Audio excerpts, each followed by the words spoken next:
వృద్ధాప్యంలో ఉన్న వారికి సరైన గౌరవం, ఆదరణ, జీవన భద్రత అందేలా చూసేందుకు అనేక చట్టాలు సమర్థవంతంగా పనిచేస్తున్నాయని ఉమ్మడి జిల్లా న్యాయ సేవాధికార సంస్థ కార్యదర్శి ఎన్ శ్రీలక్ష్మి తెలిపారు.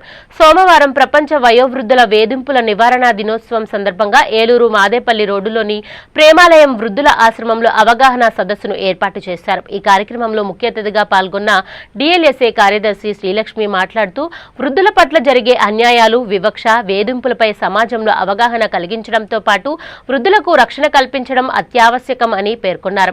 ఆస్తుల కోసం వేధించడం, ఒంటరితనం వారిని తీవ్రంగా కుంగదీస్తున్నాయని పేర్కొన్నారు. వృద్ధులకు ఏదైనా అత్యవసర సహాయం అవసరం ఉన్నా లేకుంటే వేధింపుల సమస్య తలెత్తినా 15100కు కాల్ చేసి సహాయం పొందవచ్చునని ఆమె సూచించారు. అనంతరం డిఎల్ఎస్ఏ కార్యదర్శి శ్రీలక్ష్మిని ఘనంగా సన్మానించారు. కార్యక్రమంలో ప్యానెల్ న్యాయవాది పి వెంకటేశ్వరరావు, ప్రేమాలయం కార్యదర్శి K Rambabu, vice president MNV Muralikrishna తదితరులు పాల్గొన్నారు.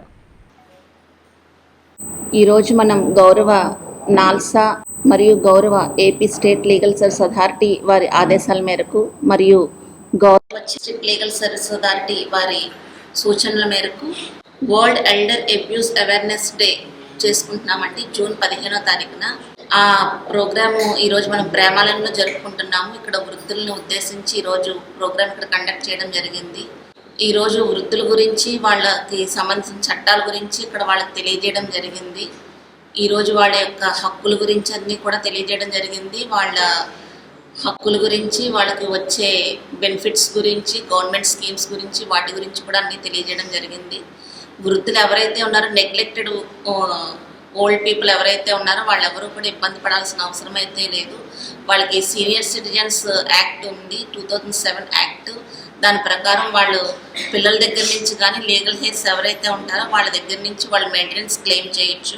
ఒకవేళ పిల్లలు లేరనుకోండి, ఆ చట్టం ప్రకారం వాళ్ళకున్న ఆస్తి ఎవరికైతే వర్తిస్తుందో అదే లీగల్ హెయిర్స్ వాళ్ళ దగ్గర నుంచి కూడా వాళ్ళు మెయింటెనెన్స్ క్లెయిమ్ చేయొచ్చండి. ఎవరికైతే వాళ్ళ ఆస్తి రాసిస్తారో వాళ్ళు వృద్ధులు ఎవరైతే చూడరో వాళ్ళు రివర్ట్ బ్యాక్ కూడా తీసుకోవచ్చు. ఆ చట్టం ప్రకారం మళ్ళీ బ్యాక్ కూడా తీసేసుకోవచ్చు. కాబట్టి ఈ ప్రోగ్రామ్ కండక్ట్ చేసి ఈ అవేర్నెస్ ప్రోగ్రామ్ ద్వారా వాళ్ళకి హక్కుల గురించి, ఆ చట్టం గురించి తెలియజేయడం జరిగింది.